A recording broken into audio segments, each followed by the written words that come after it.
அன்பின் ஆண்டவரே, இந்த புதிய நாளுக்காக போற்றுகிறோம். கடந்த நாட்களுக்காக உமது கிருபை, பராமரிப்பு, ஆசீர்வாதம் அனைத்துமே துதிக்கின்றோம். இந்தியா முழுவதும் இந்த வாரத்திலே குழந்தைகளை குறித்து சிந்திக்கவும், குழந்தைகளுடைய வாழ்வை குறித்து திட்டமிடவும் பெறுகின்ற வாய்ப்பிற்காக போற்றுகின்றோம். வழிபாடுவது கிருபையால் சூழ்ந்து கொள்ளும் ஆசீர்வதியும் மீட்பர் இயேசுவின் ஜெபங்களும் பிதாவே, ஆமேன். கடவுளை போற்றும் வண்ணமாக நாம் யாவரும் 238வது பாமாலை பாடுவோம். பதிவு செய்கிற பாடலானது ஒலிபரப்பப்படும். பாமாலை 238, இயேசு எந்தன் நேசர் என்ற பாடல்.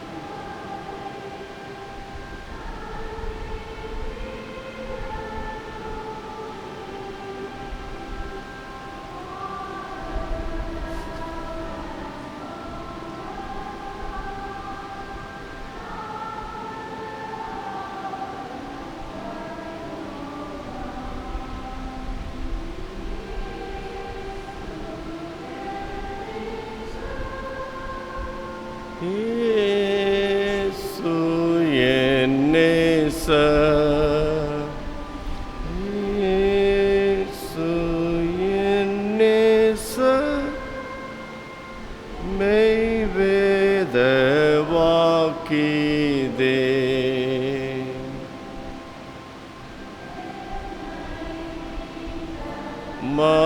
மரித்தார்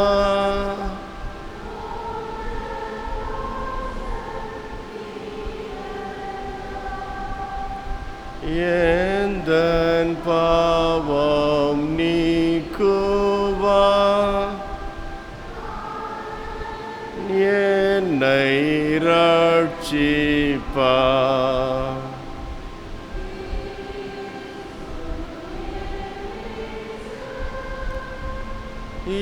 இயேசு என் நேசர்,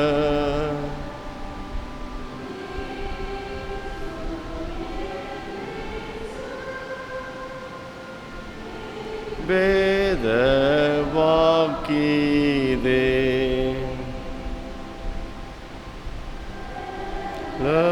நவீனம் நோவிலும் என்றும் என்னை நேசிக்கும்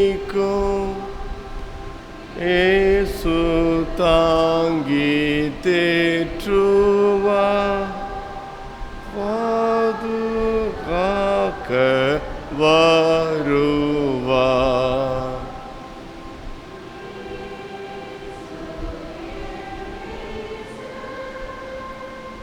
இயேசு என் நேசர்,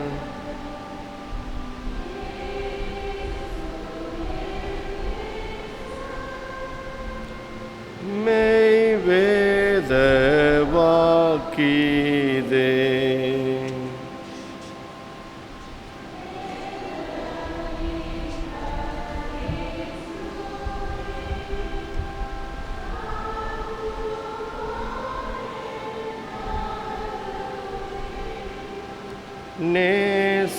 நேசனாய் நான் மரித்தார், மோட்சம் சேர்ப்பார் அன்பினார்.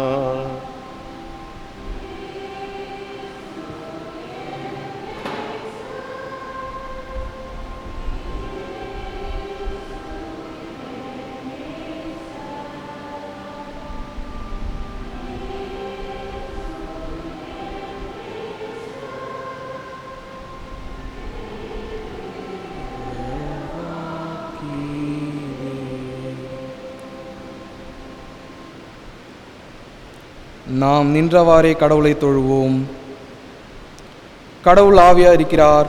அவரை தொழுது கொள்ளுகிறவர்கள் ஆவியோடும் உண்மையோடும் அவரை தொழுது கொள்ள வேண்டும்.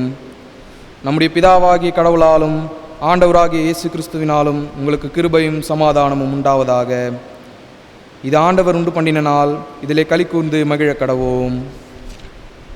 ஆண்டவரே, எங்கள் உதடுகளை திறந்தருளும். பிதாவுக்கும் குமாரனுக்கும் பரிசுத்தாவிக்கும் மகிமை உண்டாவதாக. ஆமீன். எங்கள் தந்தையாம் கடவுளே, உமது வல்லமையாலும் ஞானத்தாலும் எல்லாவற்றையும் படைத்து உமது குமாரனை எங்கள் இரட்சகராக தரும்படி உலகத்தில் அன்பு கூர்ந்தீரே, உம்மை போற்றுகிறோம். குமாரனாம் கடவுளே, பாவத்தை தவிர்த்து எல்லாவற்றிலும் எங்களைப் போல் மனிதனாகி எங்கள் பாவங்களுக்காக ஒப்புக் கொடுக்கப்பட்டு எங்கள் நீதிக்காக உயிர்த்தெழும்பியவரே, உம்மை போற்றுகிறோம். பரிசுத்த ஆவியானவராகிய கடவுளே, எல்லா உண்மைக்குள்ளும் எங்களை வழிநடத்தி கடவுளின் அன்பை எங்கள் நெஞ்சில் பொழிகிறவரே, உம்மை போற்றுகிறோம். பிதா, குமாரன், பரிசுத்த ஆவியாகிய கடவுளே, உமக்கே எக்காலமும் எல்லா புகழும் மகிமையும் உண்டாவதாக. ஆமீன். பாவ அறிக்கை. நமக்கு பாவமில்லை என்போமானால் நம்மை நாமே வஞ்சிக்கவர்களாவோம். நமக்குள் உண்மை இல்லை. நமது பாவங்களை அறிக்கையிட்டால் பாவங்களை நமக்கு மன்னித்து எவ்வித அநீதமும் நீங்க நம்மை சுத்திகரிப்பதற்கு அவர் நம்பத்தக்கவரும் நீதியும் உள்ளவராயிருக்கிறார். நான் எழுந்து என் தகப்பனிடத்திற்கு போய், தகப்பனே, பரத்துக்கு விரோதமாகவும் உமது பார்வையிலும் பாவம் செய்தேன். இனி உம்முடைய மகள் என்று சொல்லப்படுவதற்கு நான் பாத்திரன் அல்லன். உம்முடைய கூலிக்காரரில் ஒருவனாக என்னை வைத்துக் கொள்ளும் என்பேன். கடவுள் ராஜ்யம் சமீபித்திருக்கிறது. மனம் திரும்பி சுவிசேஷத்தில் நம்பிக்கை வையுங்கள். நாம் முழங்காற்படியிட்டு மௌனமாக நம்மை நாமே சோதனை செய்வோம்.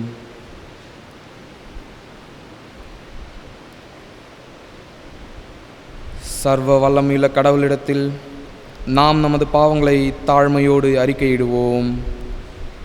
பாவ அறிக்கை துணையாக முதலாம் பாவ அறிக்கை ஜெபத்தை நாம் அனைவரும் சேர்ந்து ஏறெடுப்போம். சர்வ வல்லமையும் மிகுந்த இரக்கமுள்ள பிதாவே, தப்பிப்போன ஆடுகளைப் போல நாங்கள் உம்முடைய வழிகளை விட்டு வழுவிழந்து போனோம். எங்கள் இருதயத்தின் யோசனைகளுக்கும் விருப்பங்களுக்கும் மிகவும் இணங்கி நடந்தோம். முது பரிசுத்த கற்பனைகளுக்கு விரோதமாக குற்றம் செய்தோம். செய்யத்தக்கவலை செய்யாமல் செய்யத்தகாதவலை செய்து வந்தோம். எங்களுக்கு சுகமே இல்லை. ஆனாலும் ஆண்டவரே, தேவரீர் எங்களை ஆண்டவராகிய இயேசு கிறிஸ்துவின் மூலமாய் மனிதருக்கு அருளி செய்த வாக்குத்தத்தங்களின்படியே நிர்பாக்கியமுள்ள குற்றவாளியாகிய எங்களுக்கு இறங்கும். தப்பிதங்களை அறிக்கையிடுகிற எங்கள் மேல் பொறுமையாயிரும். பாவத்தம் நிமித்தம் துக்கப்படுகிற எங்கள் மேல் சீர்படுத்தும். மிகவும் இரக்கமுள்ள பிதாவே, உடைய பரிசுத்த நாமத்துக்கு மகிமை உண்டாகும்படி நாங்கள் இனி தேவ பக்தியும் நீதியும் தெளிந்த புத்தியும் உள்ளவர்களாய் நடந்து வர இயேசு கிறிஸ்துவின் நிமித்தம் எங்களுக்கு கிருபை செய்தருளும். ஆமீன்.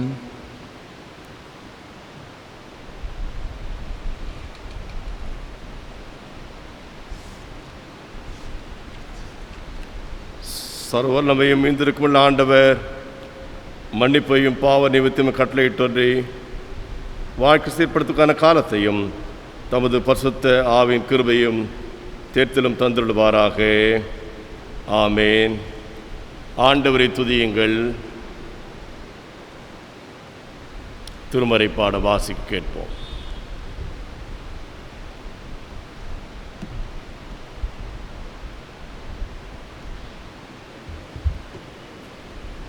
வாசிக்க தெரிந்து கொள்ளப்பட்ட திருமறை பாடம் 2 ராஜாக்கள் 5ஆம் அதிகாரம் வசனங்கள் 1 முதல் 5 வரை. 2 ராஜாக்கள் 5ஆம் அதிகாரம் வசனங்கள் 1 முதல் 5 வரை.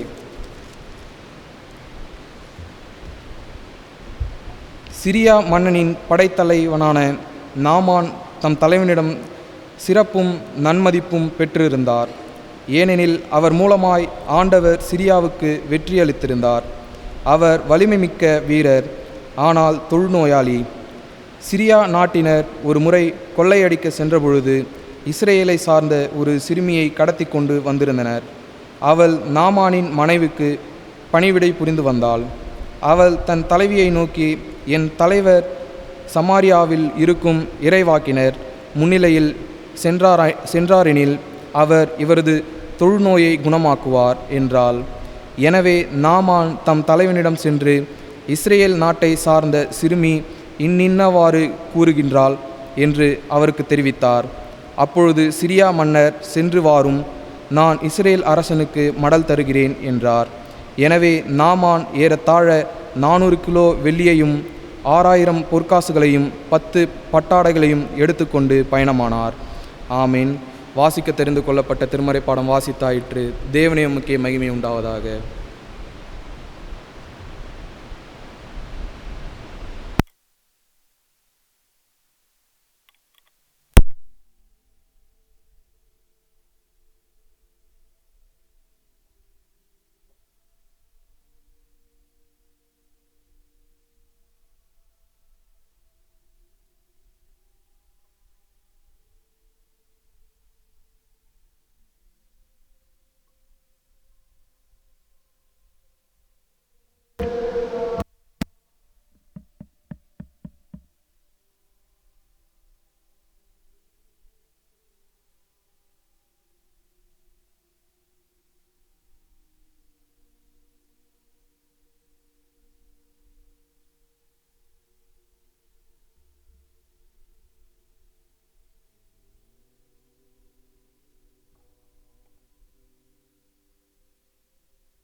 மீட்பர் இயேசுவின் ஜெபங்களும் பிதாவே, ஆமென். ஆண்டவராக இயேசு கிறிஸ்துடைய திருப்பெயரில் வாழ்த்துதலை மகிழ்ச்சியடைகின்றோம். பொதுவாக நவம்பர் மாதம் 2ஆம் ஞாயிற்றுக்கிழமை என்றால் நாம் குழந்தைகள் சிறப்பு வழிபாட்டை நடத்தி பங்கேற்பது உண்டு. இந்த கொரோனா காலகட்டத்திலே அவையெல்லாம் நம்மால் செயல்படுத்த இயலவில்லை. கொடுக்கப்பட்ட செம்பொருள் பெண் குழந்தைகளுடைய எதிர்காலத்தை உறுதி செய்தல் என்று அமைந்திருக்கிறது. Assuring future for the girl child என்று கொடுக்கப்பட்டிருக்கிறது. கடந்த 30 ஆண்டுகளாக ஐநா சபை மற்றும் தெரிந்து திருச்சபையினுடைய வழிகாட்டுதல் அடிப்படையிலே சில செம்பொருள்கள் கொடுக்கப்பட்டு நாம் தொடர்ந்து பெண் குழந்தையை மதிப்பதும் வளர்ப்பதுமான அந்த முயற்சியில் ஈடுபட வேண்டும் என்று கேட்டுக்கொள்ளப்பட்டிருக்கின்றோம். இந்தியாவிலே 10 வகையான சட்டங்கள் அல்லது திட்டங்கள் பெண் குழந்தையை பாதுகாக்க அரசு வைத்திருக்கிறது. அதில் ஒன்று மாத்திரம் நான் பெயிலபிள் அரெஸ்ட் வாரண்ட். மற்றதும் கடுமையான ஒரு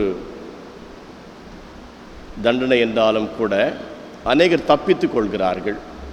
ஒன்று மாத்திரமே கடத்துதல், 10 வயதுக்குட்பட்ட குழந்தைகளை தவறான நோக்கத்திற்கு கடத்தி பயன்படுத்துவது, 10 வயதுக்குட்பட்ட பெண் குழந்தை. இது மாத்திரமே நான் பெயிலபிள் பனிஷபிள் அஃபென்ஸ் என்று சொல்லப்படுகிறது. மற்ற அனைத்துமே பெண் குழந்தைக்கான பாதுகாப்பை வலியுறுத்துகின்ற ஒன்றாக காணப்படுகிறது. நமது உலகளவிலே வருடத்திற்கு ஏறக்குறைய 1 கோடி பெண்கள் 18 வயதுக்கு கீழாக திருமணம் நடத்தப்பட வலியுறுத்தப்பட்டு நிர்பந்திக்கப்படுகிறார்களாம். இதிலே 35 லட்சம் பெண் குழந்தைகள் இந்தியாவில் இருப்பதாக சொல்லப்படுகிறது. உலகம் முழுவதும் 1 கோடி மக்கள், 1 கோடி பெண் குழந்தைகள் ஒவ்வொரு ஆண்டும் நிர்பந்திக்கப்படுகிறார்கள் திருமணத்திற்காக 18 வயது கீழே. இந்தியாவில் மாத்திரம் ஒவ்வொரு ஆண்டும் 35 லட்சம் பெண் குழந்தைகள் 18 வயது கீழாக விருப்பத்திற்கு மாறாக கட்டாயப்படுத்தப்பட்டு அவர்களுக்கு திருமணம் நடத்தப்படுகிறதாம். 2006ஆம் ஆண்டே ப்ரொஹிபிஷன் ஆக்ட் என்று இந்தியாவிலே அது உருவாக்கப்பட்டது. இது தடை செய்யப்பட்டிருக்கிறது. 2006ஆம் ஆண்டிலே தடை செய்யப்பட்டிருக்கிறது. சில தன்னார்வ தொழில் நிறுவனங்கள் சில இடங்களிலே சென்று இதை கேள்விப்பட்டு சிறு வயதில் இருக்கின்ற பெண் குழந்தை திருமணத்தை தடை செய்து வருகிறார்கள். மேலும் நாம் தொடர்ந்து மேலோட்டமாக பார்க்கின்ற பொழுது அவர்களுக்கு 14 வயதுக்கு இருக்கின்ற பெண் குழந்தைகளுக்கு கட்டாய கல்வி, இலவச கல்வி வழங்கப்பட வேண்டுமா? இலவசமாக 14 வயதுக்கு இருக்கின்ற பெண் குழந்தைகளுக்கு மாத்திரம் என்று சொல்லப்படுகிறது.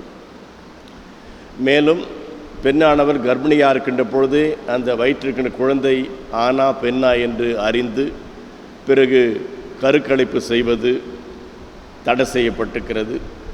தாய்க்கு தெரியாமலேயே விருப்பம் இல்லாமல் அது எந்த குழந்தையாக இருந்தாலும் சரி, ஆணாக பெண்ணோ, கருக்கலைப்பு செய்வதும் தடை செய்யப்பட்டிருக்கிறது. இந்த வகையிலே பெண்களை ஒரு வியாபார பொருளாக பார்த்து அவளை கமர்ஷியல் செக்ஸ் ஒர்க்கராக மாற்றுவது, உடல் ரீதியாக துன்பத்தை கொடுப்பது என்று பல்வேறு வகையிலே அவளுக்கு பாதுகாப்பு கொடுக்க தடை செய்யப்பட்டிருக்கிறது. குழந்தைகளை விலைக்கு வாங்கி விற்பது section 372 and 373 IBC Indian penal கோடு அடிப்படையிலே, தண்டனை சட்டத்தின் அடிப்படையிலே 372, 373 ஆகிய பிரிவுகளிலே தண்டனை கொடுக்கப்படுகிறது. இதை எல்லாரும் அறிந்து தான் இந்த தவறை செய்கிறார்கள். இந்த தவறை செய்துகின்றவர்கள் பெரிய பெரிய கோட்டீஸ்வரர்கள். அது ஒரு வியாபாரமாக படுகிறது. அந்த நடத்துகின்றவரை நாம் பார்க்கவே முடியாது. அவர் ஏற்கனவே ஒரு 1000 கோடி 2000 கோடிக்கு அதிபர். சில அடியாட்களை பயன்படுத்தி குழந்தைகளை கடத்தி அவர்களை வெளிநாட்டில் விற்பது, நேபாளிலிருந்து பங்களாதேஷிலிருந்து ஆட்களை குழந்தைகளை கடத்தி வந்து மும்பையில் விற்பது என்று அவர்கள் ஏற்கனவே ஒரு 60-70 ஆண்டுகளாக செய்து கொண்டிருக்கிறார்கள். அது ஒரு வியாபாரம் கருதப்படுகிறது. அரசானது சட்டங்களை ஈர்த்திருந்தும் அதை அமல்படுத்த முடியவில்லை. ஏனென்றால் குற்றத்தில் ஈடுபட்டிருக்கின்றவர்களுக்கு செல்வாக்கு ஏராளமாக இருக்கிறது. காவல்துறையிலே, அரசியலில் இருப்பதனாலே பெண் குழந்தைகளை பாதுகாக்க முடியவில்லை. இந்த நிலையிலே பெண்களுக்கான எதிர்கால வாழ்க்கையை எப்படி உறுதி செய்வது என்பதை கிறிஸ்தவர்களாக திருமறையின் வெளிச்சத்திலே நாம் சிலவற்றை புரிந்து கொள்ள, தியானிக்க இன்று நினைப்பூட்டப்பட்டிருக்கின்றோம். முதலாவதாக, நலம் பெற உதவிடும் சிறுமி. ஒருவர் நலம் பெற ஒரு சிறு பெண் உதவி செய்கின்றார். 2 ராஜாக்கள் 5ஆம் அதிகாரம் 3ஆம் வசனத்திலே, 2 ராஜாக்கள் 5:3. அவள் தன் தலைவியை நோக்கி, என் தலைவர் சமாரியாவில் இருக்கும் இறைவாக்கினர் முன்னிலையில் சென்றார் எனில் அவர் இவரது தொழுநோயை குணமாக்குவார். சிரியா நாடு என்பது இஸ்ரேலுக்கு வடக்கே இருக்கின்ற ஒரு தனி நாடு. அநேக நேரங்களிலே அவர்களுக்கும் இஸ்ரேல் மக்களுக்கும் போர் நடப்பது உண்டு. அந்த வகையிலே சிரிய நாட்டு படைத்தலைவர் இங்கு இஸ்ரேலுக்கு வந்த பொழுது நாடு கடத்தப்பட்ட அநேகரில் இந்த சிறு பெண்ணும் இருந்திருக்கிறார். அந்த சிறு பெண் அந்த படைத்தலைவர் இல்லத்திலே அவருடைய மனைவிக்கு உதவி செய்கின்ற ஒரு பணியாளராக நியமிக்கப்பட்டிருக்கின்றார். ஒரு அடிமை தன் எஜமான எவ்விதமாக பார்க்கிறாள், நியாயமாக அவளுக்கு உதவி செய்ய மறுத்திருக்க வேண்டும். இஸ்ரேல் மக்கள் மற்ற நாட்டு மக்களை சமமாக பாவிப்பது இல்லை. ஒரு அடிமையாக இருந்திருக்கின்ற பொழுதே இந்த சிறு பெண் ஒரு கடவுளின் பணியை செய்கின்ற கருவியாக இருக்கின்றார்கள். ஒரு பெண்ணுக்கு கல்வி கொடுத்தால் சமுதாயத்திற்கே கல்வி கொடுக்கப்பட்டது என்று புரிந்து கொள்ளப்படுகிறது. இஸ்ரேல் நாட்டிலே 3 வயதாக இருக்கின்ற பொழுதே பெண்களுக்கு திருமறை கல்வி வழங்கப்படும், ஆண்களுக்கும் வழங்கப்படும். சிறு குழந்தையாக இருக்கின்ற பொழுதே வசனத்திலே வளர்க்கப்பட்ட இந்த பெண், சிறு பெண், சிரியா நாட்டிருக்கின்ற அந்த எதிரியுடைய வீட்டிலே அடிமையாக இருக்கின்ற பொழுது அங்கு வீட்டு தலைவர் இருக்கின்ற வியாதியை பார்க்கின்றார். அவருடைய அணுகுமுறை எவ்விதமாக இருக்கிறது? இவர் விதமாக வியாதினால் கஷ்டப்படுகிறாரே, இவருக்கு உதவி செய்ய வேண்டும் என்று உள்ளத்திலே திட்டமிட்டு அந்த நாகமான் மனைவரிடத்தில் பேசுகின்றார்கள். அம்மா, ஐயாவை நீங்கள் சமாரியாவுக்கு அனுப்பினால் அங்கு ஒரு இறைவாக்கினர் இருக்கிறார். அதுதான் முக்கியமாக. ஒரு ஆள் இருக்கிறார்னு சொல்லலை, ஒரு வைத்தியர் இருக்கிறாருன்னு சொல்லலை. அங்கு ஒரு இறைவாக்கினர் இருக்கிறார். பயன்படுத்தின வார்த்தை பண்பான ஆன்மீகத்தின் தொடர்புடைய வார்த்தை. அங்கு இருக்கின்றவர் யார்? ஒரு இறைவாக்கினர். அவரை அணுகினால் இவர் நோயானது குணமாகும். இதே நேரத்தில் நாம் பார்க்கின்றோம், ஒரு சிறு பெண் அடிமை பெண்ணுடைய வார்த்தை கேட்பதா என்றெல்லாம் நினைத்து உதாசீனப்படுத்தி விடாமல் இந்த பெண்ணானவள் நாகமானத்தில் சொல்கின்றார். நாகமான் செல்ல ஆயத்தப்படுகின்றார். சிரியா நாட்டு அரசனும் தெளிவோடு சொல்லுகின்றான், பயப்பட வேண்டாம், நான் இஸ்ரேல் நாட்டில் இருக்கின்ற அரசனுக்கு கடிதம் கொடுக்கின்ற, நீ சென்று வா என்று. ஆனால் இஸ்ரேல் நாட்டில் இருக்கின்ற அரசனுக்கு தன் நாட்டை பற்றி சரியாக தெரியவில்லை, தன் மக்களை பற்றியே சரியாக தெரியவில்லை. சிரியா நாட்டு அரசன் நம் மீது போர் தொடுப்பதற்காக உளவாளை அனுப்பியதாக தவறாக புரிந்து கொள்கின்றான். பிறகு நடைபெறுகிறது, இந்த நாமான் எலிசாவிடத்துக்கு செல்லுகின்றான். சிறிய குழப்பம். பிறகு யோர்தானிலே 7 முறை அவர் மூழ்கி எழுந்துக்கின்றான், குணமடைகின்றான். குணமடைந்த பிறகு சொல்லுகின்ற வார்த்தை இந்த பெண்ணுடைய ஊழியத்தை வெளிப்படுத்துகிறது. 2 ராஜாக்கள் 5ஆம் அதிகாரம் 14ஆம் வசனம். 2 ராஜாக்கள் 5:14. எனவே நாமான் புறப்பட்டு சென்று கடவுளின் அடியவரது வாக்கிற்கிணங்க யோர்தானில் 7 முறை மூழ்கி எழ அவர் நலமடைந்தார். அவரது உடல் சிறு பிள்ளையின் உடலைப் போல் மாறினது. பின்பு அவர் தம் பரிவாரம் அனைத்துடன் கடவுளின் அடியவரிடம் திரும்பி வந்து, எலிசாவிடம் திரும்பி வந்து, இஸ்ரேலை தவிர வேறு எந்த நாட்டிலும் கடவுள் இல்லை என இப்போது உறுதியாக அறிந்து கொண்டேன். ஒரு சிறு பெண்ணுடைய அர்ப்பணிப்பு ஒருவனை குணமாக்கியது, ஒருவனை ஆன்மீகத்திலே வழிநடத்தியது. இஸ்ரேல் நாட்டின் கடவுளை புகழ்வதற்காக அவரை வழிநடத்தியது. எனவே பெண்களுக்கு கொடுக்கின்ற கல்வி பயனற்று போகாது. அவர்கள் வலிமுள்ள ஆட்களை கட்டி எழுப்புவார்கள், நாட்டை கட்டி எழுப்புவார்கள், நலமுள்ள சமுதாயத்தை கட்டி எழுப்புவார்கள், கடவுளை வணங்க அவர்கள் வழிகாட்டியாக மாறுவார்கள். எனவே இந்த நாமான் சொல்லுகின்றான், உலகத்திலேயே இந்த இஸ்ரேல் நாட்டின் கடவுளை விட வேறு எந்த கடவுள் இல்லை என்று நான் அறிந்து கொண்டேன். எந்த ஒரு மகத்தான வார்த்தை! இஸ்ரேலை தவிர வேறு எந்த நாட்டிலும் கடவுள் இல்லை என இப்போது உறுதியாக அறிந்து கொண்டேன் என்று தன்னுடைய அறிக்கையை வெளியிடுகின்றார் இந்த சிரியா நாட்டு படைத்திறனாகிய நாகமான். கடவுள் சிறு பெண் மூலமாக ஊழியம் செய்வதை பார்க்கின்றோம். சிறு பெண் நலம் பெற உதவி செய்கின்றார்கள். நமக்கு இருக்கின்ற வாய்ப்புகளை பயன்படுத்தி, அது யாராக இருந்தாலும் நம்ம துன்புறுத்துவோரோ, நம்ம வேதனைப்படுத்துவோரோ, நம்ம அடிமைப்படுத்துவோரோ, நாம் கடவுளுடைய பிள்ளைகளாக இருப்பதனாலே பிறர் நலம் பெற, பிறர் ஆரோக்கியம் அடைய, சிறு சமாதானம் அடைய நாம் பணியாற்ற முடியும். சிறு சிறு உதவிதான். ஒரு தகவலை மாத்திரம் தெரிந்து கொண்டார்கள். இன்று தகவல் கொடுப்பதற்கு ஒரு பெரிய துறை ஐடி, இன்ஃபர்மேஷன் டெக்னாலஜி. அதில் தான் கோடிக்கணக்கான லட்சக்கணக்கான பணங்கள் பொருளுகிறது. இந்த தகவலை இலவசமாக தெரிவித்தார் இந்த சிறு பெண். இரண்டாவதாக, நலமானதை விவரிக்கும் சிறுமி.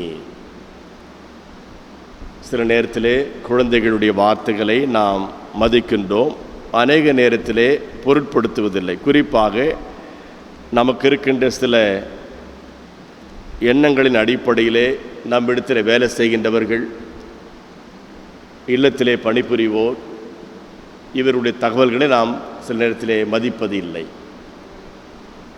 பேதுருவானவர் சிறையில் அடைக்கப்பட்டார். ஏரோது என்பவர் என்ன செய்கிறார் என்றால், கிறிஸ்தவர்களெல்லாம் கைது செய்து துன்புறுத்தினால் நமக்கு வரவேற்பு கிடைக்கும் என்று ஒரு தகவான ஒரு புரிந்து கொள்ளுதல் இந்த ஏரோதுக்கு இருந்தது. அந்த வகையிலே இந்த ஏரோது என்ன செய்கிறார் என்றால், பேதுருவை சிறையிலே அடைத்து விட்டார். பேதுருவானவர் இப்போது சிறையில் இருக்கின்றார். திருத்தூதர் பணிகள் 12ஆம் அதிகாரம். இந்த நேரத்திலே யாக்கோபு இறந்த பிறகு இது நடக்கிறது.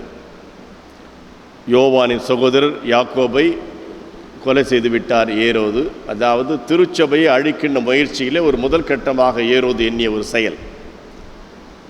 எனவே ஏரோதாருக்கு ஒரு தவறான புரிந்து கொள்ளுதல், இவ்விதமாக கிறிஸ்துவை அழித்தால் நமக்கு யூதர்களுடைய ஆதரவு கிடைக்கும் என்று எண்ணி எந்த ஒரு தீமையும் செய்யாத பேதுருவை கைது செய்து சிறையிலே வைத்திருக்கின்றார் இந்த ஏரோது. அப்பொழுது பார்க்கின்றோம், இரவிலே ஒரு பெரிய அதிர்ச்சி தரக்கூடிய ஒரு செயல் நடைபெறுகிறது. பேதுருடைய அந்த சங்கிலிகள் உடைக்கப்படுகின்றன, சிறையினுடைய கதவுகள் திறக்கப்படுகின்றன. ஒரு இறை தூதர் அவர் வெளியே நடத்தி வருகின்றார். அவர் முதல் இங்கு சொல்லப்படுகிறது, மார்க் எனப்படும் யோவானின் தாயாகிய மரியாவின் வீட்டுக்கு போனார். திருத்துதர் பணிகள் 12ஆம் அதிகாரம் 12ஆம் வசனம். அங்கு எதையுமே செய்யவில்லை பேதுரு. இது ஒரு முக்கியமான சிறப்பான ஒரு நிகழ்வு என்பதனாலே தான் திருத்துதர் பணிகளை எழுதுகின்ற லூக்கா அவர்கள் இதை இங்கு பதிவு செய்திருக்கிறார். இந்த பதிவின் நோக்கமே அந்த வீட்டில் வேலை செய்கின்ற பெண்ணுடைய ஆன்மீகத்தை வெளிப்படுத்த. சர்வன்ட் மெய்ட் என்று சொல்லுகின்ற ஒரு சிறுப்பன் அங்கு வேலை செய்து கொண்டிருக்கின்றார். அந்த வீட்டுக்கு சென்றவுடனே அங்கு சொல்லப்பட்டிருக்கிறது 14ஆம் வசனம், 12-14. திருத்துதர் பணிகள் அப்போஸ்தலர் நடவடிக்கைகள் ஆக்ட்ஸ் ஆஃப் அப்போஸ்தலர் 12ஆம் அதிகாரம் 14ஆம் வசனம். அவர் அந்த வீட்டுக்கு சென்று கதவை தட்டுகிறாராம். அது பேதுருவின் குரல் என்பதை உணர்ந்ததும், பேதுருவை பார்க்காமலேயே கதவு திறக்கப்படாமலேயே அந்த பெண்ணான உணர்ந்து கொள்கின்றார். ஏற்கனவே பேதுருவை அறிந்த அந்த யோவானுடைய தாய் மரியா மற்ற அந்த வீட்டில் இருக்கின்றவர்களுக்கு இன்னும் தெளிவு வரவில்லை. ஆனால் அந்த வீட்டில் வேலை செய்கின்ற பெண்ணுக்கு தெளிவு இருக்கிறது.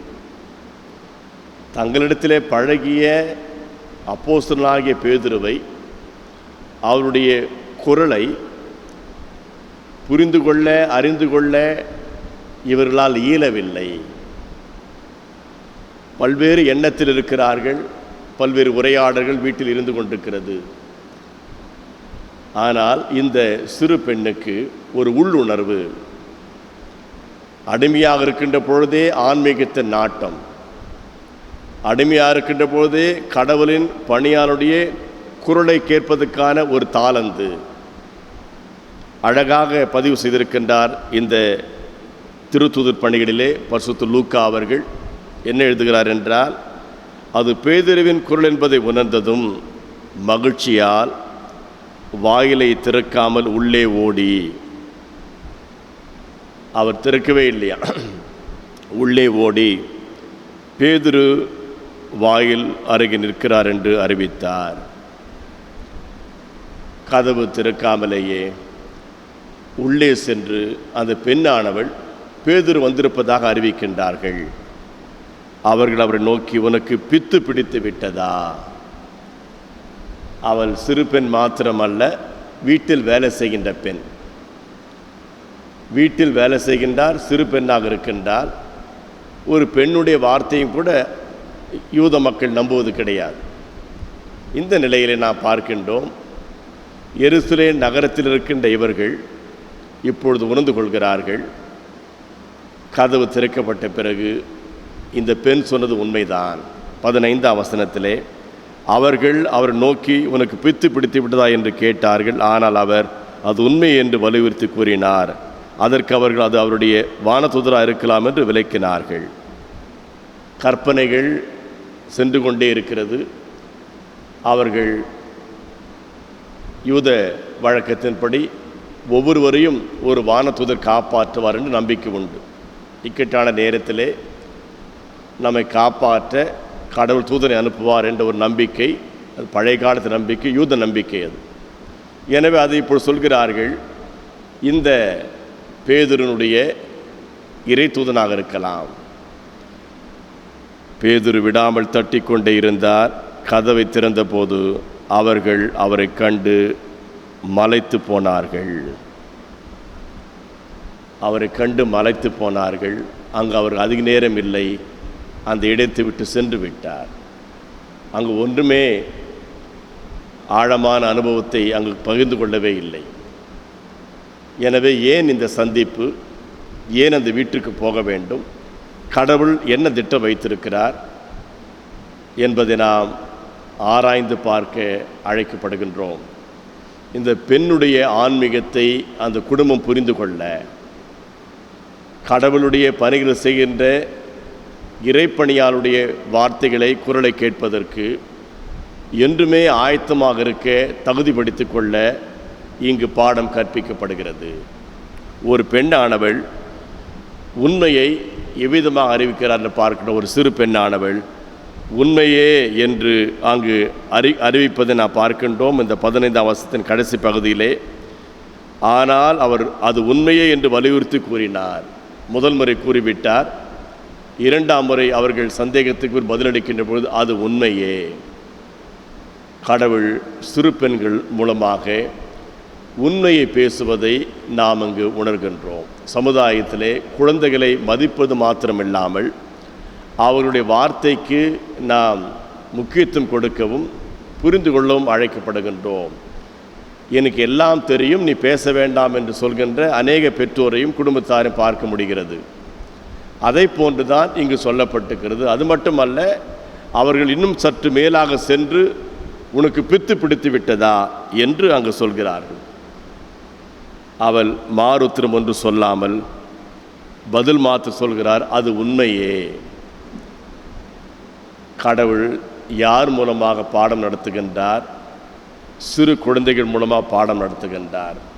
சிறு குழந்தைகள் மூலமாக கற்கின்ற பாடங்களை நாம் உண்மை என்று உணர்ந்து கடவுளின் கருவியாக இருக்கின்ற பொழுது நாம் எந்த சிறு பிள்ளைகளுமே அவமானப்படுத்த மாட்டோம், துன்புறுத்த மாட்டோம், வேதனைப்படுத்த மாட்டோம்.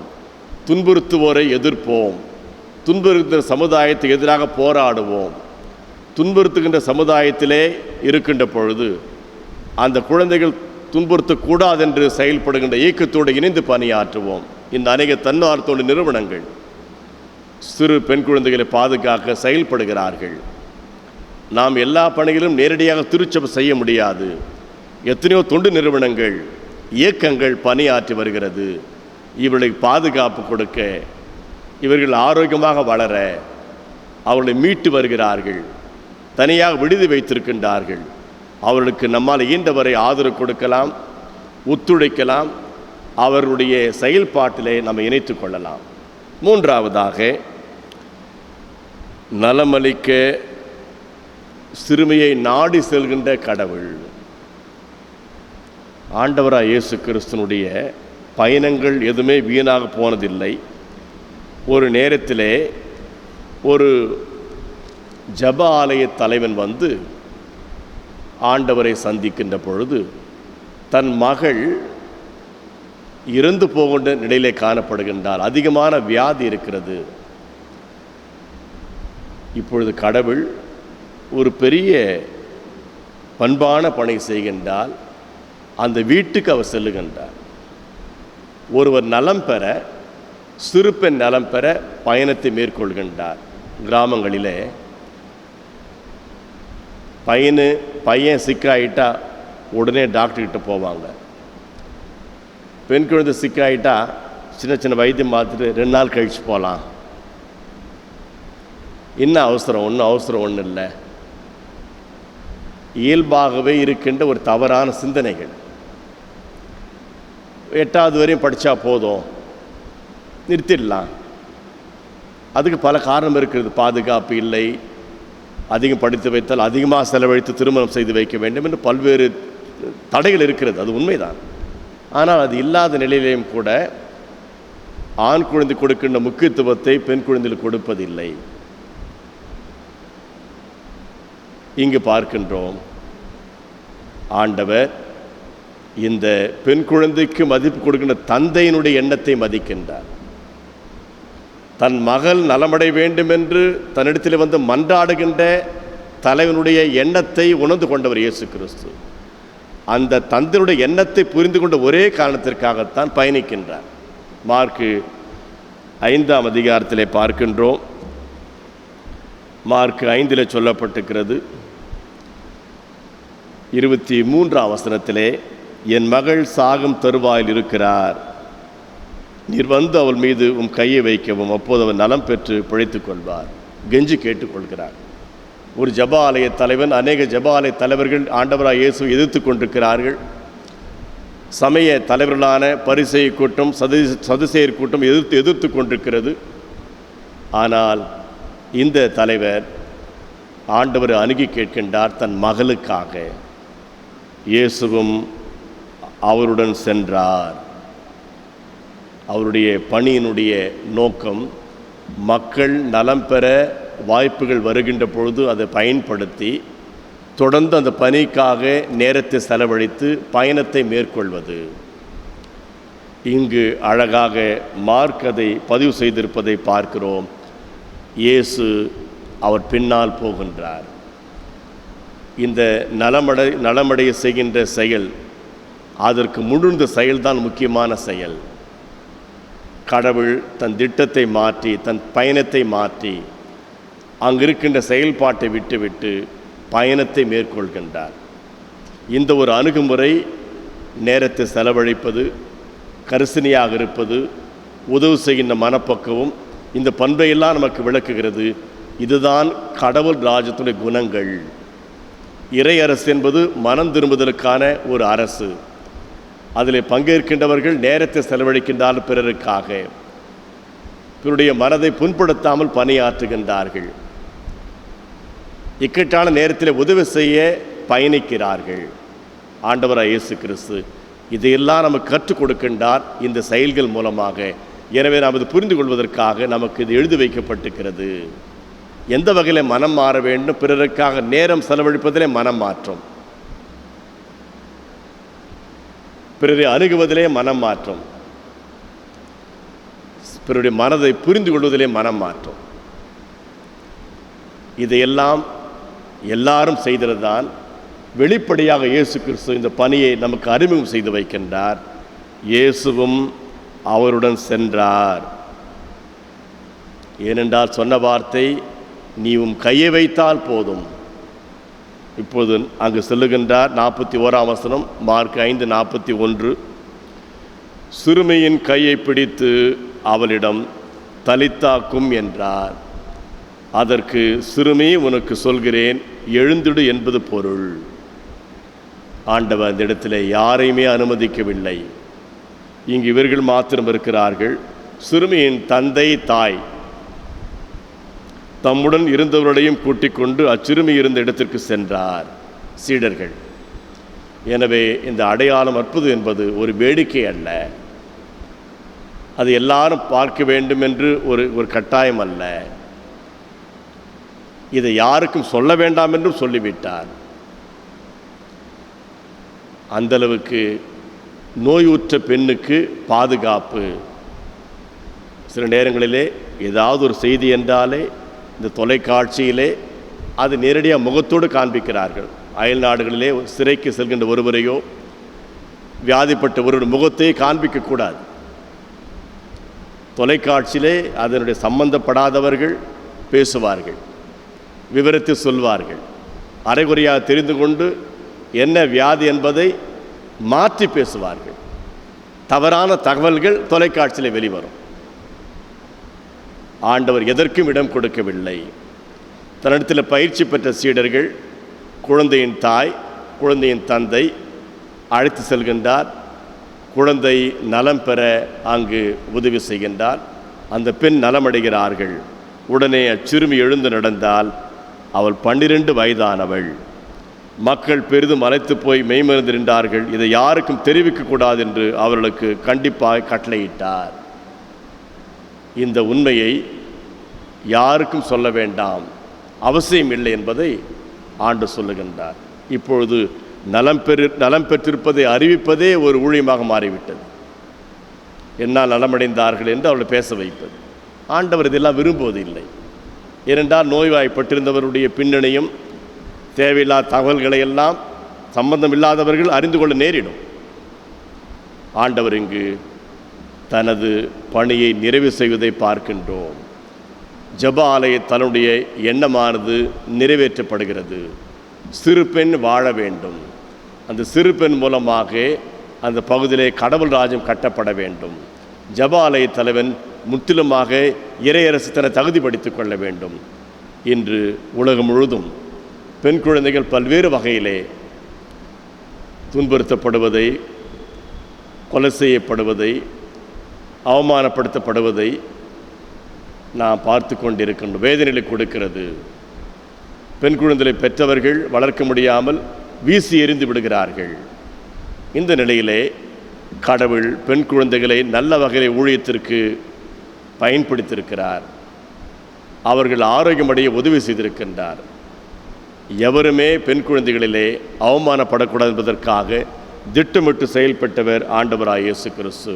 அந்த வகையிலே நமது இறை நம்பிக்கை வெளிப்படுத்துகின்ற வகையிலே பெண் குழந்தைகளுடைய எதிர்காலம் உறுதி செய்யப்பட நம்மால் ஏண்டளவு பணியாற்ற அழைக்கப்படுகின்றோம். திருமறை நமக்கு உதவி செய்கிறது. பெண்களுடைய, சிறு பெண்களுடைய எதிர்காலத்தை நாம் உறுதி செய்வதற்கு அது உதவி செய்தே கொண்டிருக்கிறது. அந்த வகையிலே நாம் தொடர்ந்து கடவுளுக்கு சாட்சியாக இருக்க பெண் குழந்தை எதிர்காலத்தை உறுதி செய்ய அழைக்கப்படுகின்றோம். ஜெபிப்போம். அன்பின் ஆண்டவரே, உமது நாமத்தை மகிமைப்படுத்துகின்றோம். திருமறை வெளிச்சத்திலே கண்ட உண்மையிலுக்காக மகிழ்ச்சி அடைகின்றோம். பெண்கள், குழந்தைகள் பாதுகாக்கப்படவும், சிறு பெண்ணாக இருக்கின்றவர்கள் எதிர்காலத்தை காணவும், எங்களால் இயன்றளவு எங்கள் பக்தியை வெளிப்படுத்தவும், ஆன்மீகத்தின் வழியாக அர்ப்பணிப்போடு பணியாற்றும் கிருபையாகிறோம். மீட்பர் இயேசுவின் ஜெபங்களும் பிதாவே, ஆம்.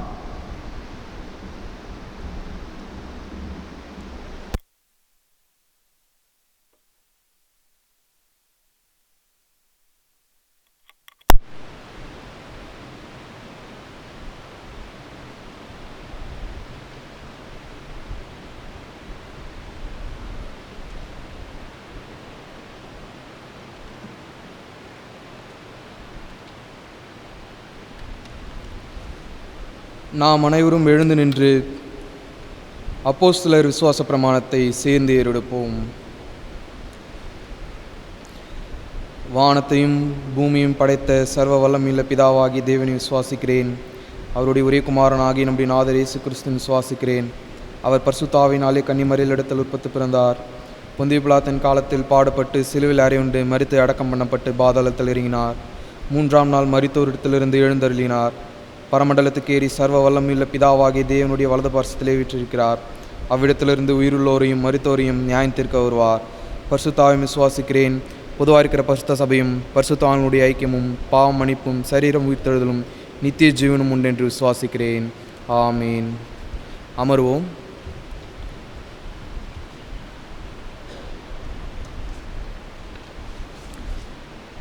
ஆண்டவராக இயேசு கிறிஸ்துவின் திருப்பெயரில் வாழ்த்துகின்றோம். தொடர்ந்து நாம் கடந்த 2 மாதங்களாக பேராய நற்செய்தி பணிக்காக நம்மால் இயன்றளவு காணிக்கை படைத்து வருகின்றோம். மேலும் அதனுடைய விழா மலர் வெளியிடப்பட போகிறது. இந்த விளம்பரத்தை நீங்கள் பெற வேண்டுமென்றால் பெற்று அதில் நீங்கள் குடும்பத்தின் சார்பாக நற்செய்தி பணிக்கு வாழ்த்துக்களை தெரிவித்துக் கொள்ளலாம். ஒவ்வொரு ஆண்டும் டிசம்பர் மாதம் முதல் வாரத்திலே பேராயத்தின் மூலமாக நலத்திட்டங்கள் செயல்படுத்தப்படுகிறது. நம்மை 500 முதல் 1000 வரை பைபிள் வாங்கி கொடுக்க கேட்டிருக்கிறார்கள்.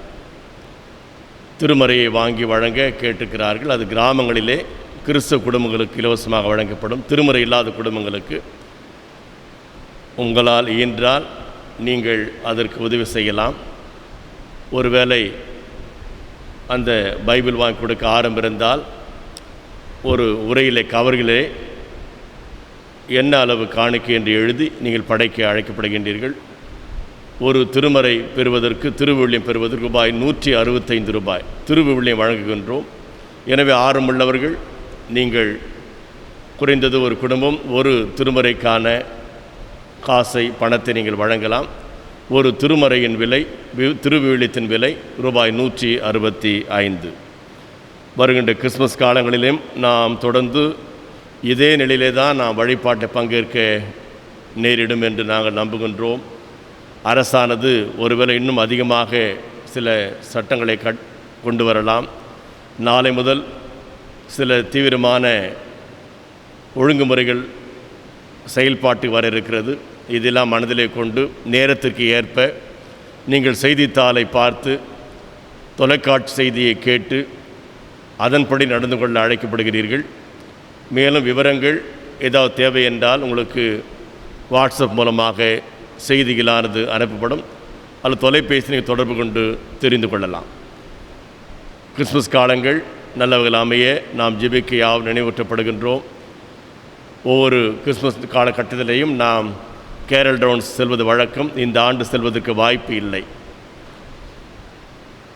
வழிபாடுகள் மாத்திரம் தொடர்ந்து நடக்கும். அதற்கான கூடுதலான விவரங்களை நாம் இந்த மாதம் கடைசி ஞாயிற்றுக்கிழமை நாம் அதை தெரிந்து கொள்வோம். இந்த மாதத்தின் கடைசி ஞாயிற்றுக்கிழமை 29ஆம் தேதி வருகையின் முதல் ஞாயிறு அன்று நமக்கு அனைத்தும் விவரமாக அறிவிக்கப்படும். ஜெபம் ஆசீர்வாதத்திற்கு பிறகு முன்னால் வந்து எனக்கு இடதுபுறமாக இருக்கின்றவர்கள் முன்னால் வந்து காணிக்கை படைத்துவிட்டு வலதுபுறமாக செல்லலாம். பிறகு வலதுபுறமாக இருக்கின்றவர்கள் முன்னால் வந்து காணிக்கை படைத்துவிட்டு எனக்கு இடதுபுறமாக செல்லலாம்.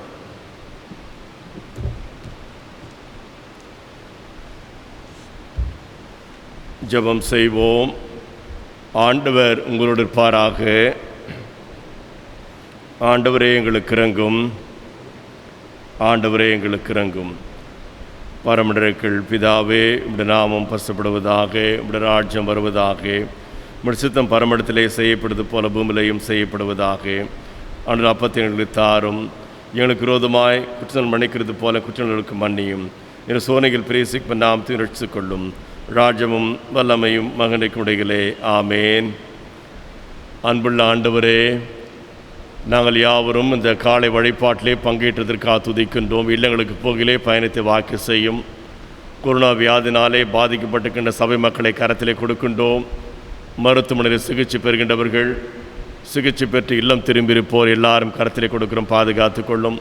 உலகமெங்கும் இந்த வியாதினாலே பாதிக்கப்பட்டிருக்கின்ற அனைவரும் கரத்திலே கொடுக்கின்றோம். இரண்டாவது அலையாக ஐரோப்பா கண்டத்திலே இந்த வியாதியான பரவப்படுகின்ற நிலையிலே நாங்கள் எச்சரிக்கையோடு பொறுப்புடன் நடந்து கொள்ளவும், அரசனுடைய அனைத்து ஆலோசனைகளையும் ஒழுங்குமுறையில் பின்பற்றி நடக்கவும் நீங்களுக்கு ஞானத்தை கொடுத்து காத்தலுக்கு கெஞ்சி மண்டாடுகின்றோம். உலக அமைதிக்காக பாடுபடும் அனைவரும் பாதுகாத்து பலப்படுத்தும். இந்தியாவில் இருக்கின்ற அனைத்து மக்களுக்காக ஜெபிக்கின்றோம். ஏழை விவசாயிகள், வேலையின்றி தவிப்போர், குறைவான வருமானம் உள்ளோர், பெண் குழந்தைகள், கல்வியற்றிருக்கின்ற பெண் குழந்தைகள் அனைவருக்காக ஒரு பாதுகாப்பாக ஜெபிக்கணும். பாதுகாத்து பலப்படுத்தியவர்களும் பெண் குழந்தைகளை படிக்க வைக்க முடியாமல் இருக்கின்ற பெற்றோர்களுக்காகவும் முன்னோக்கி பார்க்கின்றோம்.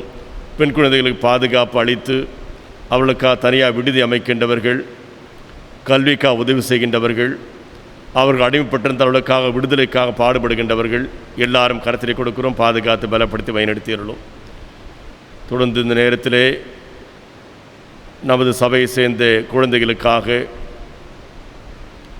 சிறு பெண் குழந்தைகளுக்காக மன்றாட அழைக்கப்படுகின்றோம். ஆண்டுடைய அணியானது வெளிப்பட நாம் யாவரும் ஒப்படைப்போடு பணியார் நினைவூட்டப்படுகின்றோம். அன்பின் ஆண்டவரே, உம்மை துதிக்கின்றோம். பலப்படுத்தி பாதுகாத்தருளும். எங்களுடைய ஒப்படைப்பு, திருமறை புரிந்து கொள்ளுதல் அனைத்தும் இறையரசு நோக்கி காணப்படவும், அந்த இறையரசிலே நாங்கள் தகுதி பெறுவதற்காக எல்லா தீமையான எண்ணத்திலும் மனம் மாறி உமக்கு சாட்சியோடு வார கெஞ்சி மண்டாடுகின்றோம். எங்கள் பேராயும் பேராயர், நற்செய்தி பணியாளர்கள், வேதா பெண்கள், ஆயர்கள் அனைவருக்கும் ஜெபம் பாதுகாத்து கொள்ளும். உமது அன்புகளை ஆட்கொள்ள கெஞ்சி மண்டாடுகிறோம். மீட்பர் இயேசுவின் ஜெபங்களும் பிதாவே. ஆமேன். நமது ஆண்டவராக இயேசு கிறிஸ்துவின் கிருபையும் கடவுளின் அன்பும் பரிசுத்தாவின் ஐக்கியமும் உங்கள் அனைவரோடும் இருப்பதாக.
ஆண்டவர் உங்களோடு இருப்பாராக.